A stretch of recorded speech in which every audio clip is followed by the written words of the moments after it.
Friends, आजच्या व्हिडिओमध्ये आपण क्लास 7th मॅथ्स या विषयाची गेल्या वर्षीची सराव प्रश्नपत्रिका सोडून घेऊया. Second semester question paper 2023. तर त्याच्यामधले ज्या पद्धतीचे प्रश्न या इयत्तेसाठी मॅथ्स विषयाशी संबंधित विचारले जातात, तर ते प्रश्न आणि त्यांची उत्तरं कशा पद्धतीने लिहायची त्याचा सराव होण्यासाठी ही प्रश्नपत्रिका आपण सोडून घेऊया. तर ही सेकंड सेमिस्टर एक्झामिनेशन 2022-23 च्या रयत शिक्षण संस्थेच्या वतीनं घेतली जाणारी ही सेकंड सेमिस्टर एक्झाम मागच्या वर्षीची, त्याचा हा क्वेश्चन पेपर आहे. तर आपण सुरुवात करूया. First question is question number 1A. Choose the correct alternative and rewrite the following sentence. आपल्याला 5 प्रश्न दिलेले आहेत. प्रत्येक प्रश्न 1-1 मार्काचा, असे एकूण 5 गुण आहेत या पहिल्या प्रश्नाला. त्याच्यामध्ये हे ऑब्जेक्टिव्ह क्वेश्चन्स आहेत, म्हणजे पहिल्या क्वेश्चनसाठी 4 अल्टरनेटिव्ह दिलेत, त्यातला करेक्ट अल्टरनेटिव्ह आपल्याला निवडायचा. So first is 4 divided by 5 is equal to 12 divided by dot dot. तर ह्या प्रश्नाचं उत्तर आपल्याला मिळवायचं. So 4 by 5 is equal to 12 divided by, इथं ब्रॅकेट दिलेलं आहे. हे दोन्ही रेशो इक्वल आहेत. मग इथं पहिल्या रेशोमध्ये न्यूमरेटरला 4 आहे आणि दुसऱ्या बाजूला न्यूमरेटरमध्ये 12 आहे. मग 4 आणि 12 मध्ये संबंध काय? So if we multiply the first term in the first ratio by 3, we'll get 12.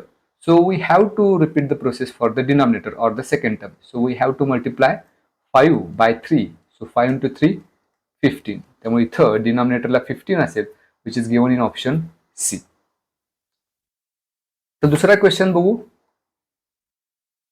The measure of semicircular arc is dot dot. आपल्याला माहिती की एक सर्कल जर असेल तर त्याचे मेजर असतं 360 डिग्री. सेमी सर्कल म्हणजे त्याच्या हाफ, अर्धवर्तुळ. मग 360 चा हाफ जर केलं तर ते येईल 180 degree. Therefore the measure of semi circular arc is 180 degree. Option B. तिसरा क्वेश्चन आहे area of rectangle is equal to dot dot into breadth. अगदी बेसिक आहे. एरिया ऑफ रेक्टँगलचा फॉर्म्युला इथं लिहायचा आहे. So area of rectangle is length into breadth. त्यामुळं ही जी रिकामी जागा आहे तिथं असलं पाहिजे length, which is given in option A. So option A is the correct alternative. Next question, A minus B bracket square is equal to A square minus dot dot plus B square.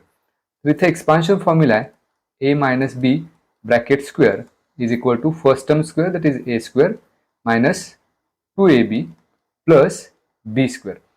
यातली पहिली आणि शेवटची term आपल्याला इथे दिलेली आहे. Middle term शोधायची आहे. मायनस साइन पण घेतले, त्यामुळे ह्या ब्रॅकेट मध्ये असणार आहे 2AB. So which is option C. So for question number 4, option C is the correct alternative.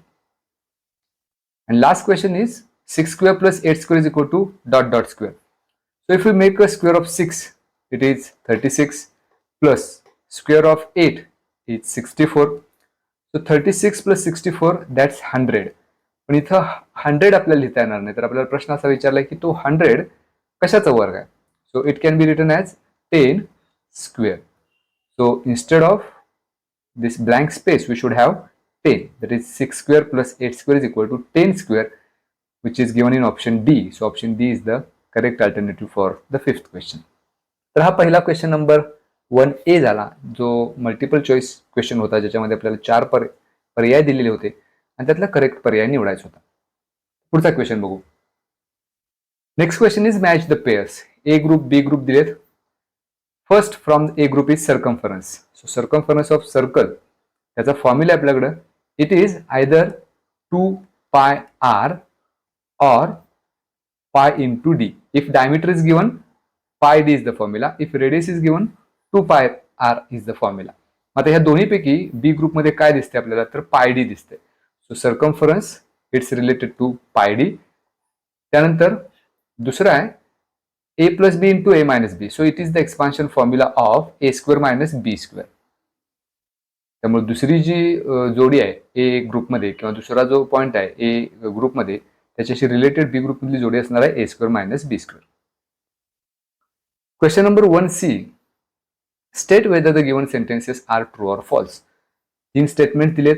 True or false आपल्याला ठरवायचं आहे. त्यातलं पहिलं स्टेटमेंट असं आहे, the weight of sugar and the cost of sugar are in inverse proportion. Now this is a false statement. याचं आपल्याला उत्तर सुद्धा देता येईल. समजा 1 किलो साखरेची किंमत 40 रुपये असेल, तर 2 किलो साखरेची किंमत 80 रुपये असणार आहे. 3 किलो साखरेची किंमत 120 रुपये असणार आहे. म्हणजे जशी साखर वाढत जाईल तशी त्याची किंमत सुद्धा वाढत जाईल. So it is the example of direct proportion, not inverse proportion. आपल्याला ह्या वाक्यामध्ये असं दिले की हे इनव्हर्स प्रपोर्शनचं एक्झाम्पल आहे. So that's why it is a false statement. तर दुसरं स्टेटमेंट बघूया. दुसरं स्टेटमेंट असं दिले 2a plus 3b into 2a minus 3b is equal to 4a square minus 9b square. Now we have the formula a plus b into a minus b that is equal to a square minus b square. मग हा formula इथे जर वापरला तर आपल्याला पहिल्या ब्रॅकेटमध्ये आणि दुसऱ्या ब्रॅकेटमध्ये असं लक्षात येईल 2a plus 3b पहिल्या ब्रॅकेटमध्ये ॲडिशन आहे, दुसऱ्यामध्ये सबट्रॅक्शन आहे. So if you use the formula a square minus b square म्हणजे फर्स्ट टर्म स्क्वेअर, मग फर्स्ट टर्म काय 2a that's square minus second term is 3b that's square. मग 2a square असणार आहे, 2 चा square 4 and a square minus square of 3 is 9b square. म्हणजे आपल्याला हा इथं जर हा एक्सपान्शन फॉर्म्युला आपण वापरला तर हे रिलेशन मिळतं 2a plus 3b into 2a minus 3b is equal to 4a square minus 9b square. So this is the correct statement.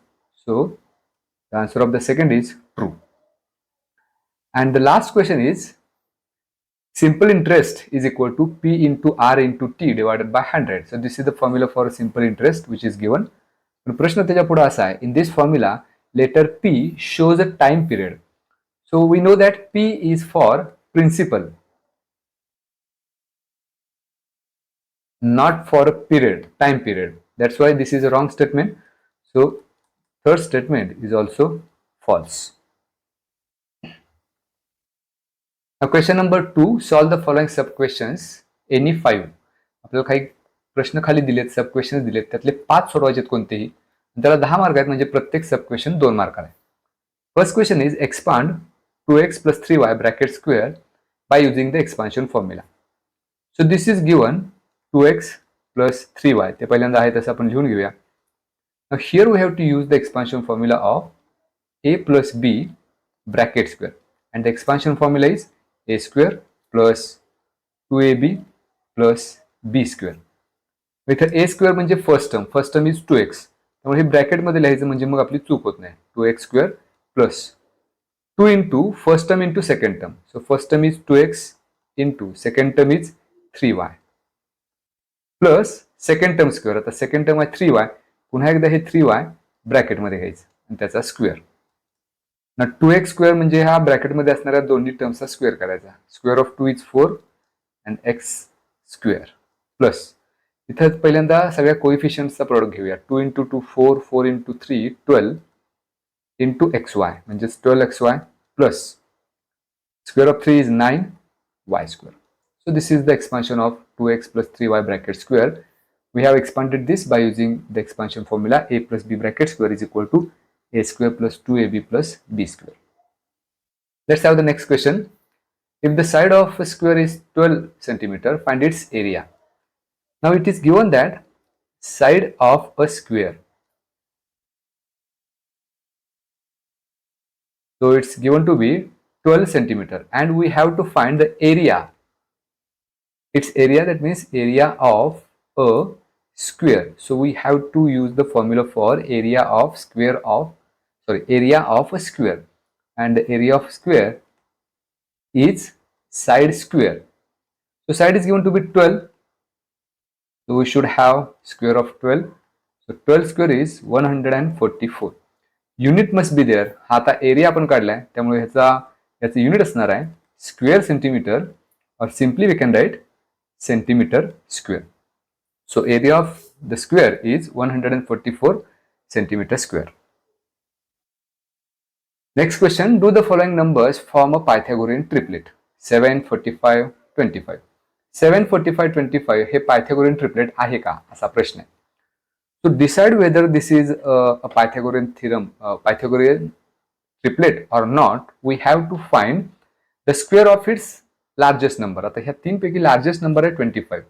So we have to make it square. That is largest number square is equal to 25 square. The square of 25 is 625. आता उरलेले जे दोन numbers आहेत 7 आणि 24 त्यांच्या स्क्वेअर्सची sum घ्यायची आहे. And now we should write sum of squares of remaining two numbers, that is equal to, now the remaining number is 7, that square plus आता आपल्याला सम घ्यायचे आहे, ॲडिशन घ्यायचे आहे. So plus second number is 24 square. 7 square is 49 plus 24 square is 576. If you add this to 6 9 15 चा 1 8 आणि 4 12 चा 1 625. Now as we can observe here, largest number square is 625 and sum of squares of remaining two numbers is also 625. हे दोन्ही equal आहेत. So if this happens, then we say that this is an Pythagorean triplet. So from these two we can conclude that 25 square is equal to 7 square plus 24 square. Therefore, the concluding statement would be 7, 24 and 25 is a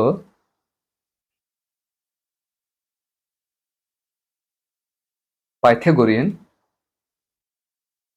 triplet. तर ह्या पद्धतीने आपल्याला ते उत्तर लिहावं लागेल. Okay, next question. Now fill in the boxes with the help of proportion.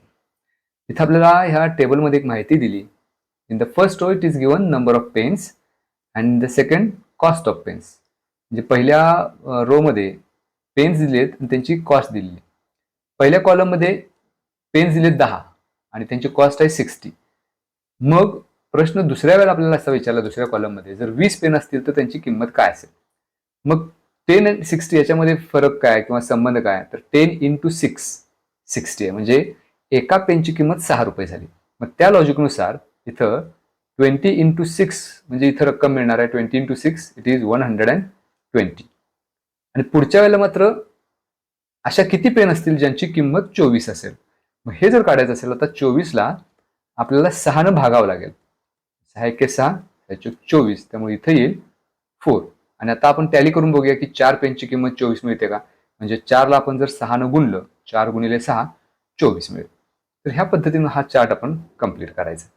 So this is the example of direct proportion. कारण जसं जसं आपण पेनांची संख्या वाढवू तशी त्यांची किंमत सुद्धा वाढत जाते. So this is the example of direct proportion. Next question is find the average of numbers 20, 25, 55 and 60.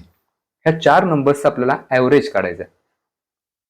So we have the formula to find the average of given numbers. जे काही नंबर्स दिलेत त्यांची आपल्याला ॲडिशन करायचे.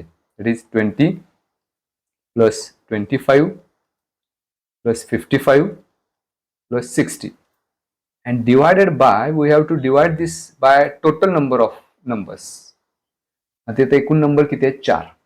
4 ने divide करायचं.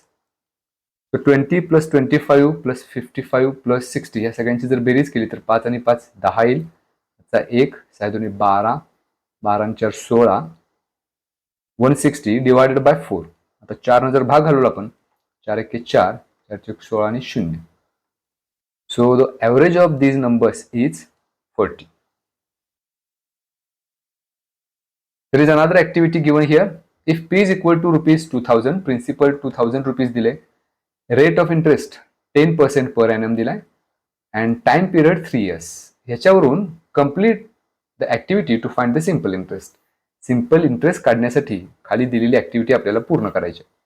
मी तर formula दिलेलाच आहे ऑलरेडी, आपल्याला फक्त रिप्लेसमेंट करायचे. The formula for simple interest is equal to P into R into T divided by 100. P, that is principal, is given to be 2000. ते इथं लिहिलं. R, that is rate of interest 10. त्यामुळे इथं box दिलाय तो 10 लिहूया तिथं. Into 3 time period which is again given divided by 100.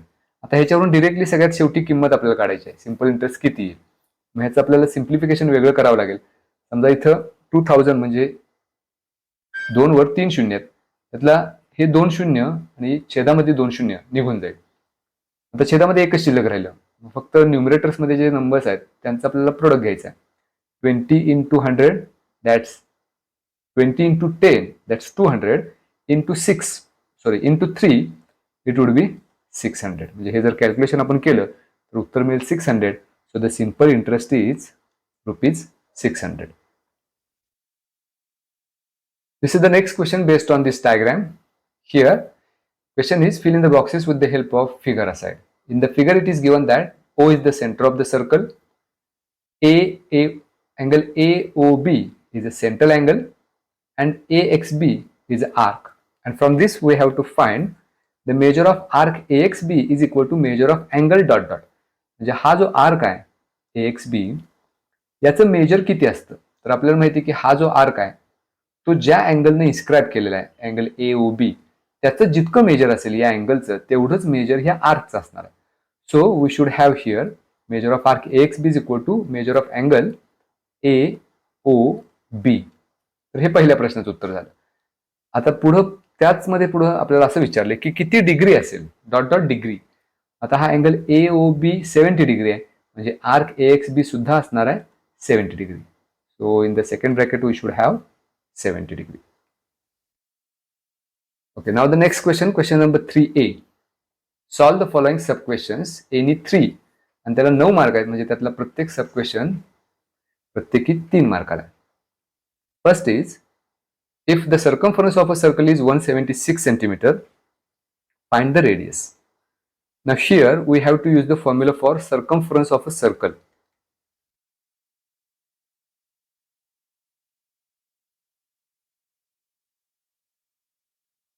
And the formula for circumference of a circle is 2 pi r.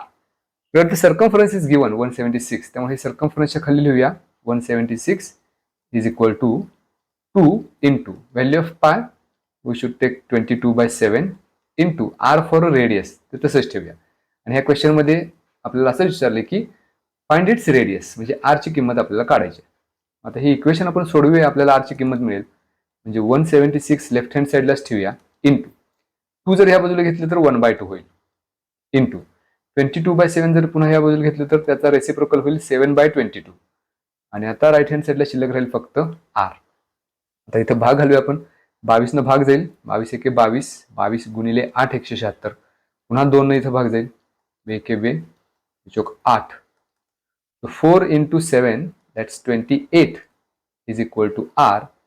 That is r is equal to 28 centimeter. So this is the radius of that circle.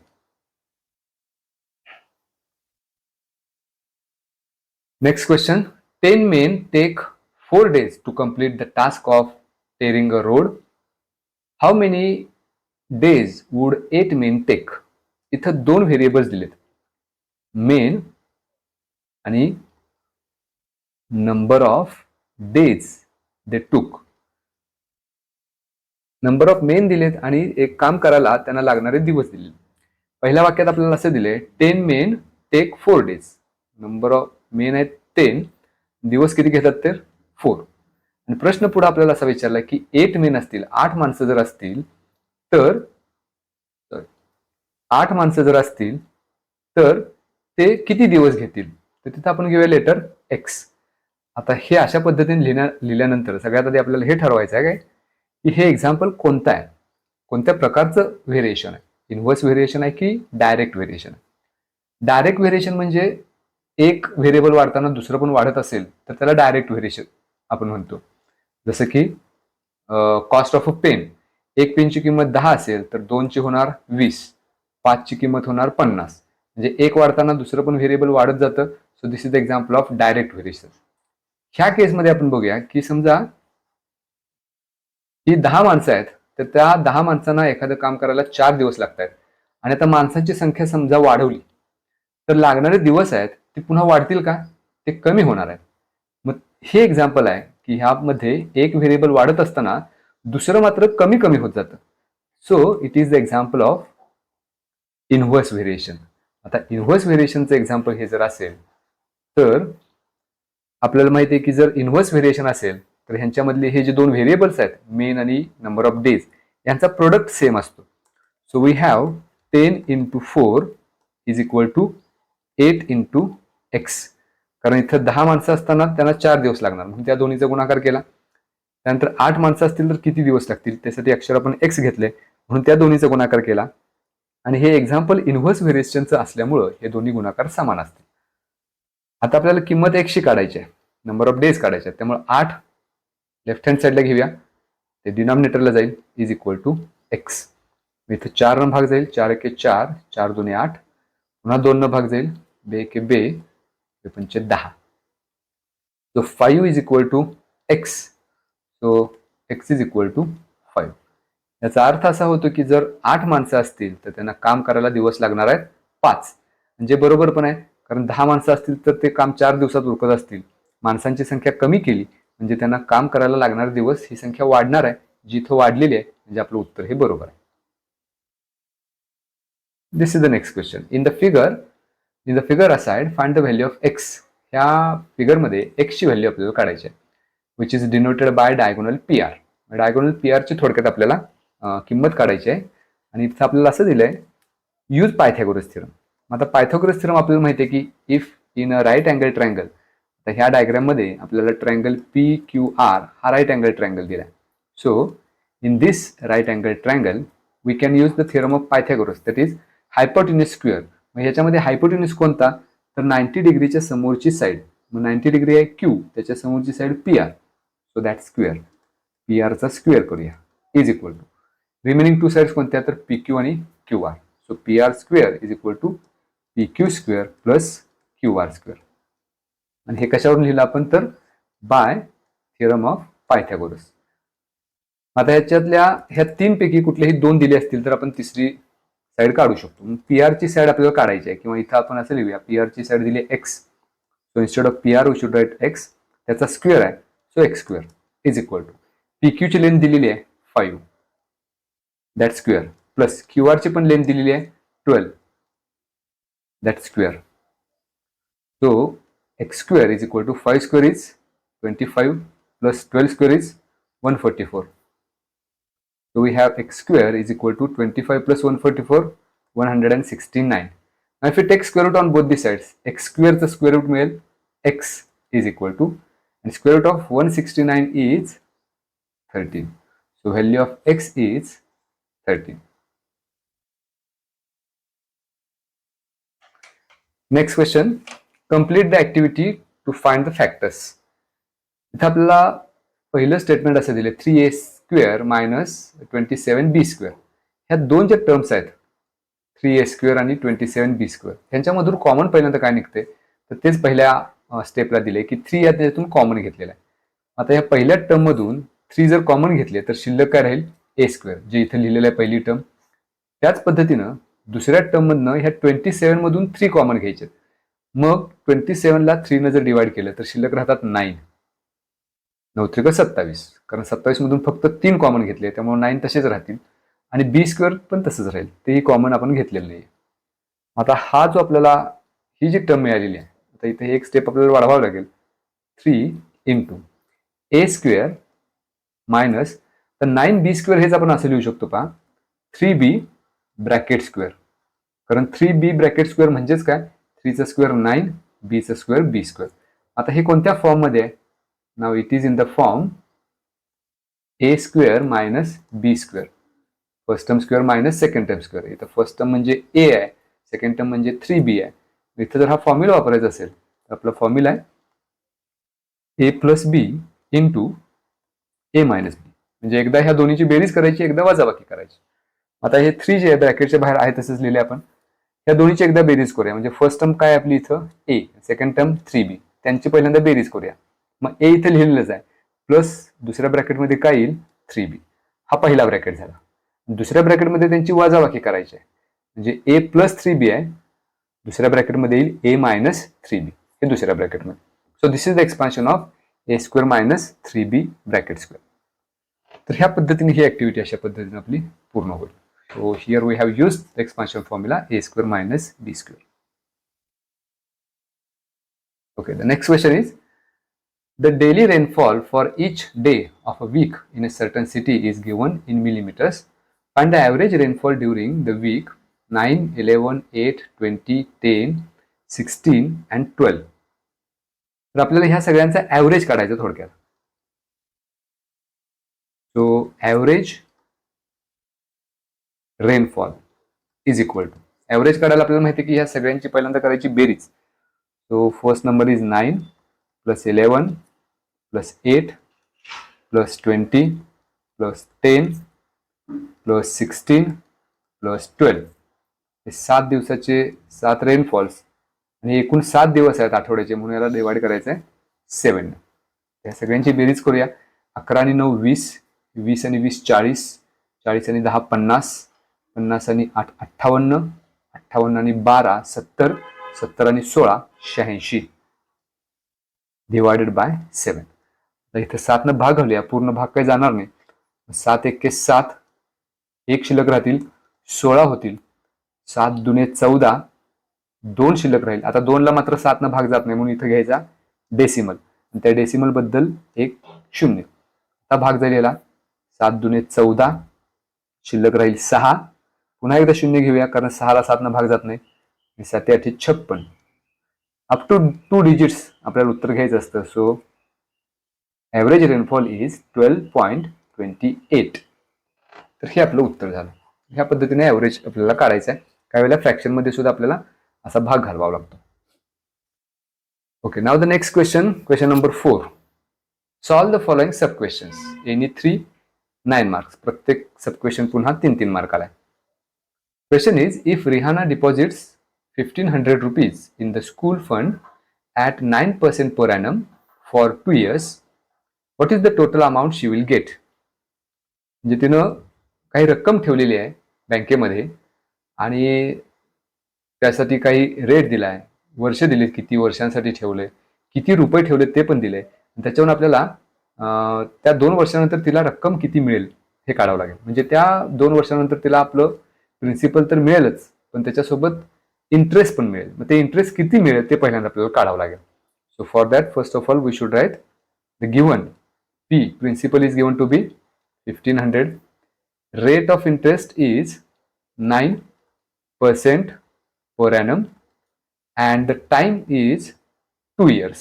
आता ह्याच्यावरून आपण interest, simple interest काढू शकतो by the formula I is equal to P into N into R, किंवा असं करूया, N च्या ऐवजी इथं T लिहूया. P into R into T divided by 100. P म्हणजे प्रिन्सिपल, R म्हणजे रेट आणि T फॉर टाइम.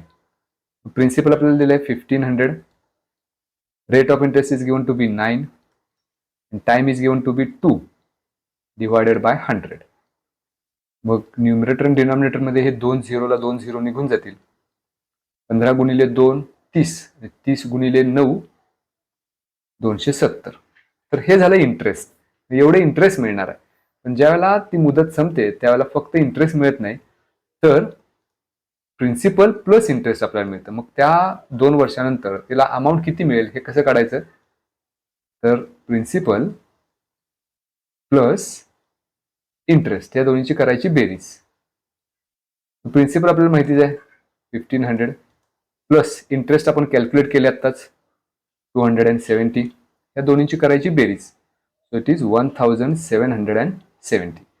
म्हणजे ह्या प्रश्नाचं उत्तर असं झालं, what is the total amount she will get? She will get rupees 1770. Next question, if the sides that form the right angle of a triangle are 3.5 cm and 4.2 cm long, find the area of the triangle. आता हा right angle दिलाय, आपण एक diagram काढूया ही या पद्धतीने. याला नाव देऊया आपण ट्रायंगल ABC आणि अँगल B राईट अँगल आहे. इथे आपल्याला असं दिले की sides that form the right angle, म्हणजे ज्या साइड्समुळे राईट अँगल तयार होतो त्याच्या लेंथ दिलेत ह्या 2.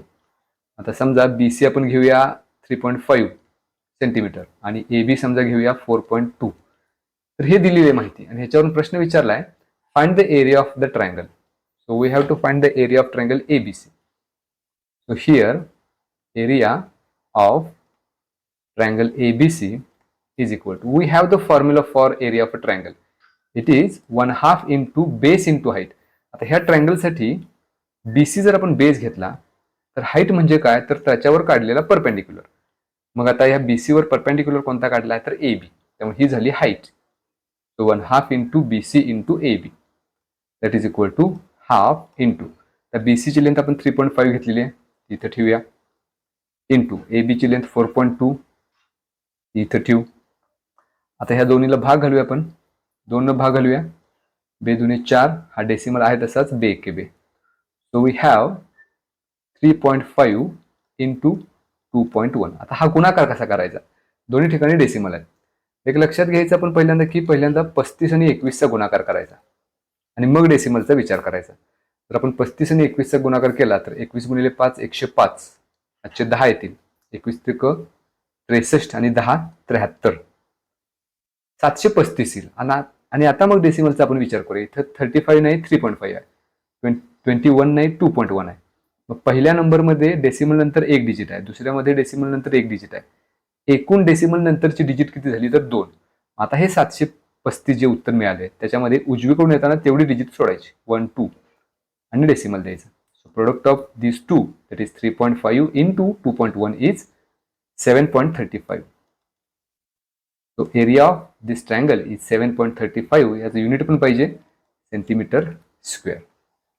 तर ह्या पद्धतीने डेसिमलचा आपण गुणाकार करायचा.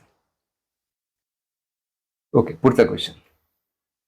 Complete the activity to find the value of 102 bracket square using the expansion formula a plus b bracket square is equal to a square plus dot dot plus b square. मग आता हा फॉर्म्युला तर आपल्याला माहिती आहे की a square plus 2ab plus b square आहे. तर ह्याचा आपल्याला 102 चा स्क्वेअर काढायचा आहे. So we can split 102 as 100 plus 2. तर इथे केलेलंच आहे पहिल्या स्टेपला. दुसरी स्टेप सुद्धा सोडवून दिलेली आहे. हा एक्सपान्शन फॉर्म्युला वापरलाय, 100 square first term square plus 2 into 100 into 2 plus second term square. आपल्याला फक्त 100चा स्क्वेअर 10,000 हा पण करून दिलाय, 2चा स्क्वेअर 4 हा पण करून दिलाय. आपल्याला फक्त हे सोडवायचं आहे, 2 into 100 into 2. So 2 into 2 4 and 4 into 100 that is 400. आणि आता ह्या सगळ्यांची बेरीज इथं आपल्याला लिहायचं म्हणजे आपलं उत्तर मिळणार. बऱ्याचदा ही बेरीज करताना आपण चुकतो. एक लक्षात घ्यायचं की आपण ही बेरीज उभ्या पद्धतीने जर केली तर चुकणार नाही. आता 400 आहे, त्यामुळे शेवटून इकडनं डिजिट्स देता यायचे. सगळ्यात शेवटी +4, त्यामुळे हे युनिट्स प्लेस लिहायचं म्हणजे मग चूक होत नाही आपली.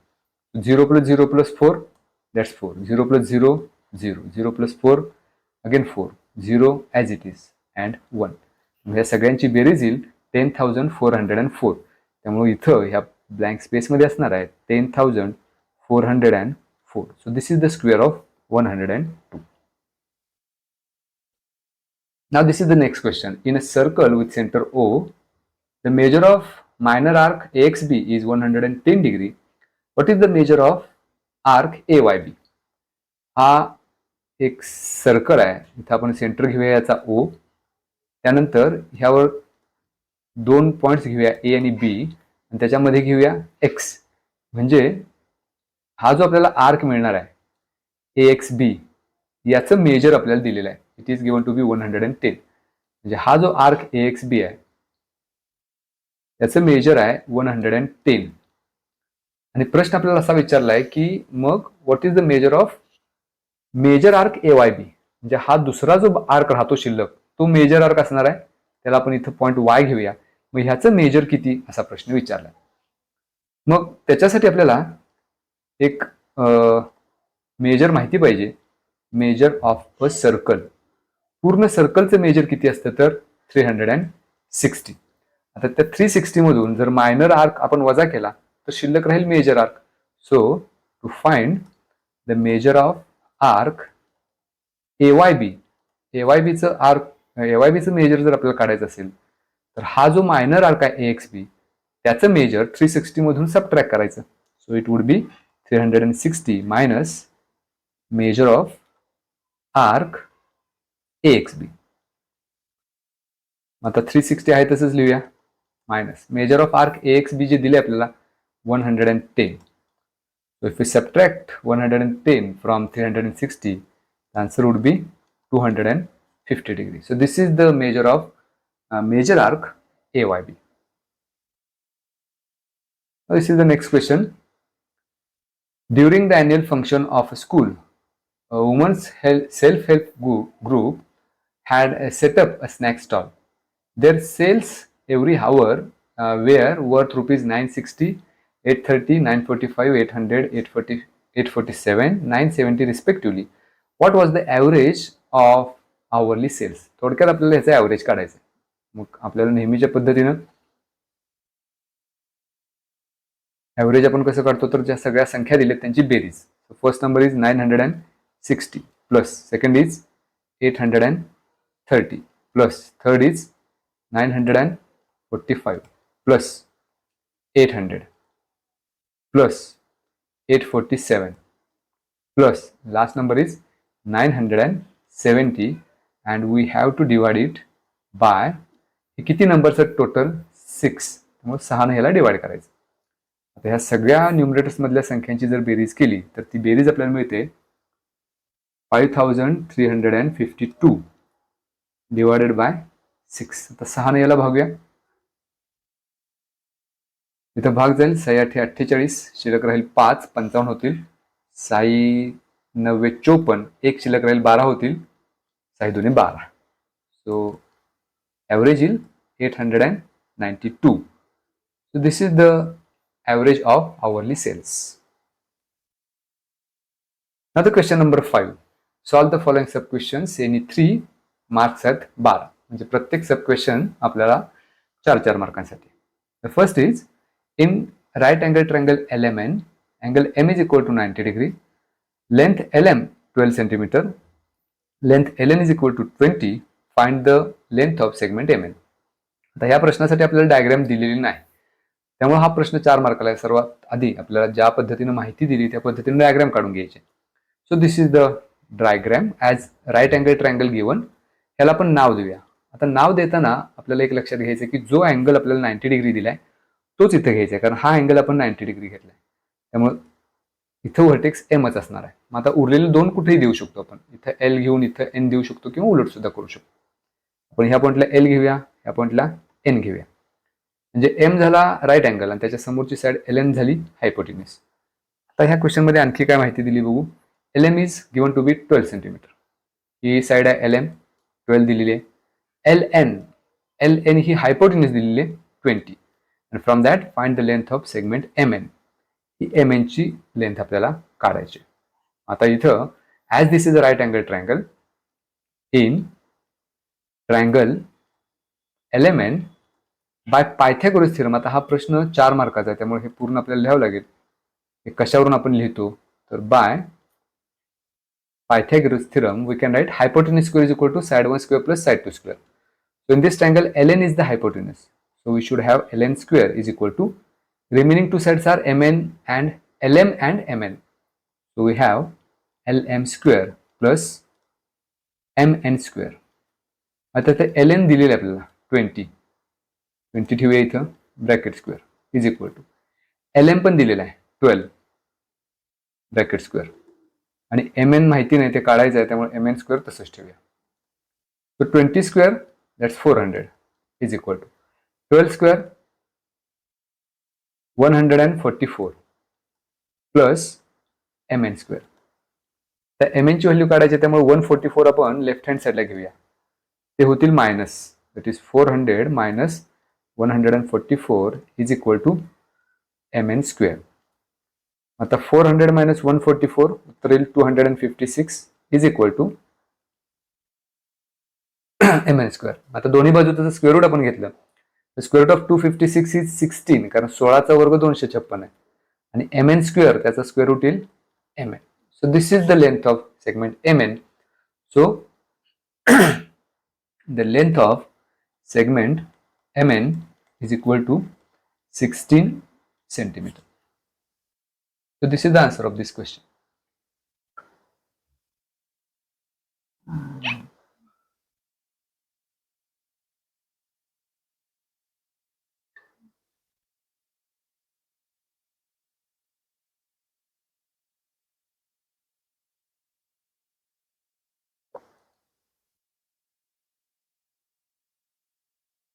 Okay, पुढचा क्वेश्चन बघू. Javed deposited 12,000 rupees at 9% per annum in a bank for some years and withdrew his interest every year. At the end of the period, he had received altogether 17,400 rupees. For how many years had he deposited his money. म्हणजे त्याने बँकेमध्ये काही रक्कम काही वर्षांसाठी गुंतवलेली आहे, पण ती किती वर्षांसाठी गुंतवली ते माहिती नाही. मग आता इथं आपल्याला सगळ्यात शेवटी त्याला किती रक्कम मिळाली ती दिलेली आहे. So this is the amount he will get. सगळ्यात शेवटी त्याला अमाऊंट किती मिळणार ते दिलेलं आहे. So we have the formula for amount. Amount is equal to principal plus interest. P plus I, P for principal, I for interest. मग ही जी अमाऊंट आहे ती आपल्याकडे आहे, ती 17,400. प्रिन्सिपल पण आहे आपल्याकडे 12,000, ती इथं ठेवूया. प्लस इंटरेस्ट किती आहे ते माहिती नाही. मग तो इंटरेस्ट काढण्यासाठी आपण हा फॉर्म्युला वापरला. आता 17,400 लेफ्ट हँड साईडला आय तसंच ठेवूया. 12,000 जर ह्या बाजूला घेतलं तर -12,000 होईल, is equal to I. 17,400 minus 12,000 ही जर वजाबाकी केली तर उत्तर मिळेल 5,400, that is equal to I. So interest is 5,400. पण इथे इंटरेस्ट किती असा प्रश्नच नाहीये. इथं प्रश्न असा आहे, for how many years had he deposited his money. पण हा इंटरेस्ट काढल्यानंतर आता सिंपल इंटरेस्टचा फॉर्म्युला वापरून आपण ते किती वर्षांसाठी ते पैसे ठेवले होते बँकेमध्ये ते काढू शकतो. So now we can use the formula for simple interest, that is I is equal to P into R into T divided by 100.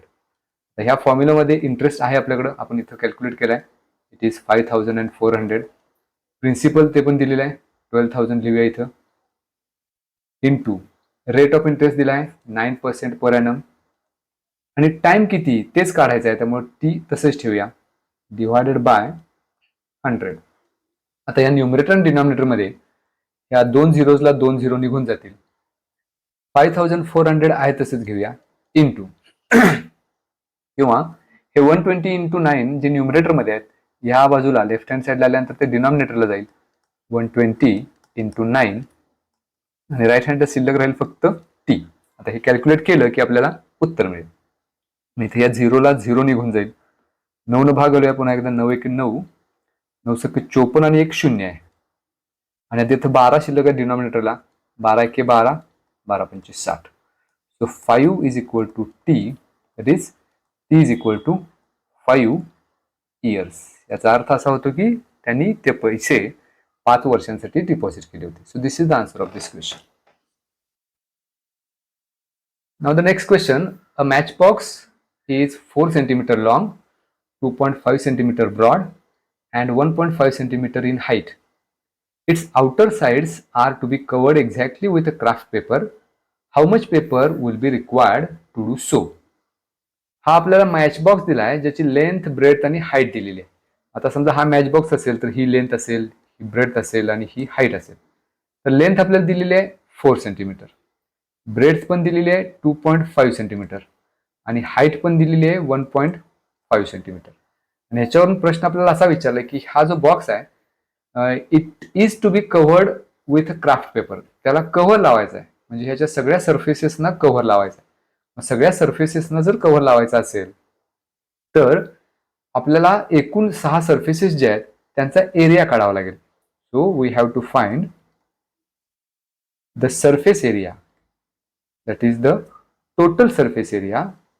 हा जो शेप आहे बॉक्सचा तो क्युबॉइड आहे. So we have to use the total surface area of cuboid. त्याचा formula आपल्याला वापरायचा, आणि the formula is 2 into bracket LB plus BH plus HL. So 2 into bracket L म्हणजेच काय, लेंथ 4 दिलेली आहे, B म्हणजेच ब्रेथ 2.5 दिलेली आहे, हा LB चा गुणाकार आपण घेतला, प्लस आता BH आहे, B फॉर 2.5 ब्रेथ आहे, H हाईट आहे 1.5, प्लस HL हाईट पुन्हा एकदा 1.5 into L for length which is 4 is equal to 2 into bracket. आता इथं 3 गुणाकार आहेत, ते पहिल्यांदा गुणाकार करून घ्यायचे.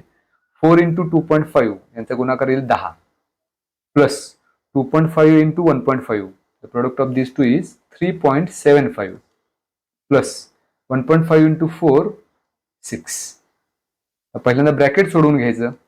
10 plus 6 16 and 16 plus 3.5 it is 19.75.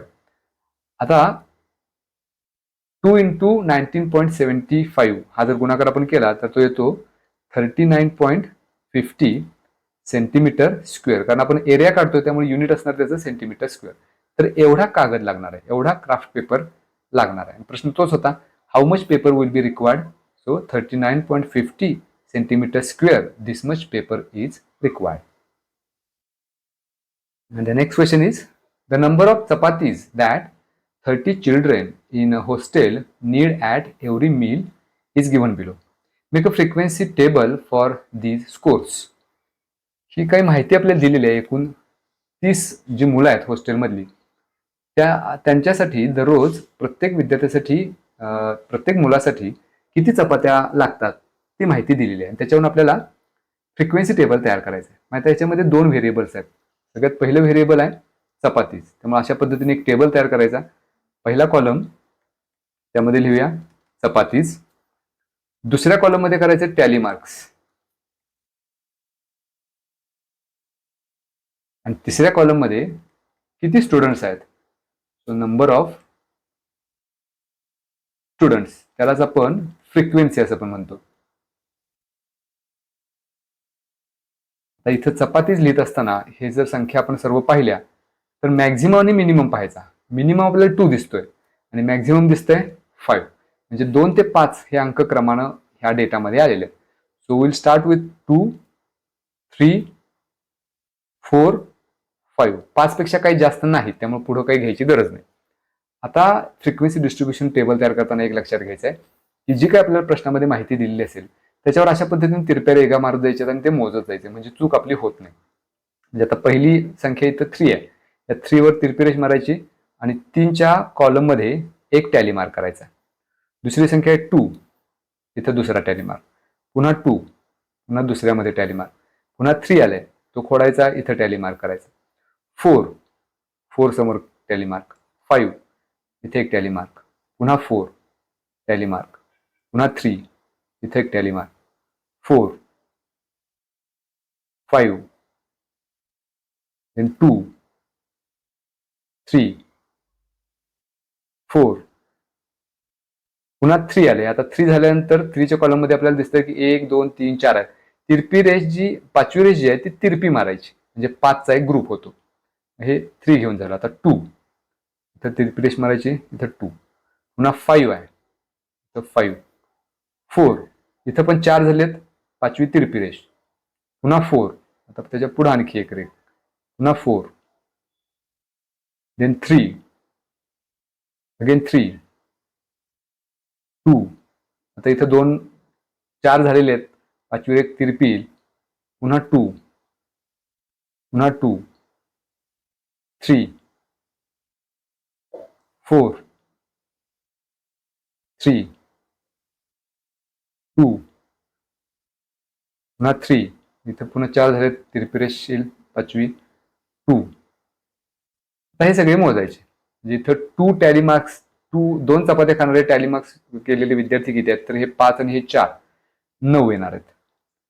3च्या समोर टॅली मार्क्स आहेत 10, 4च्या समोर आहेत 8 आणि 5च्या समोर आहेत 3. हे झालं फ्रिक्वेन्सी डिस्ट्रीब्युशन टेबल. आता हे बरोबर आहे किंवा नाही हे कसं ठरवायचं, तर ह्या सगळ्यांची बेरीज करून बघायचं. ही जी फ्रिक्वेन्सी आहे 9 प्लस 10 प्लस 8 प्लस 3, ह्या सगळ्यांची बेरीज 9 आणि 10 19 आणि 8 27 आणि 3 30. ही 30 यायला पाहिजे, कारण आपल्याला माहिती पण 30 विद्यार्थ्यांची दिलेली आहे. हे सगळे आपण मोजून सगळ्यांची बेरीज पण 30 आली, याचा अर्थ आपल्या सगळ्या टॅली मार्क्स बरोबर आहेत, म्हणजे आपलं फ्रिक्वेन्सी डिस्ट्रीब्युशन टेबल सुद्धा बरोबर आहे. तर ह्या पद्धतीने हे फ्रिक्वेन्सी डिस्ट्रीब्युशन टेबल आपण तयार करू शकतो.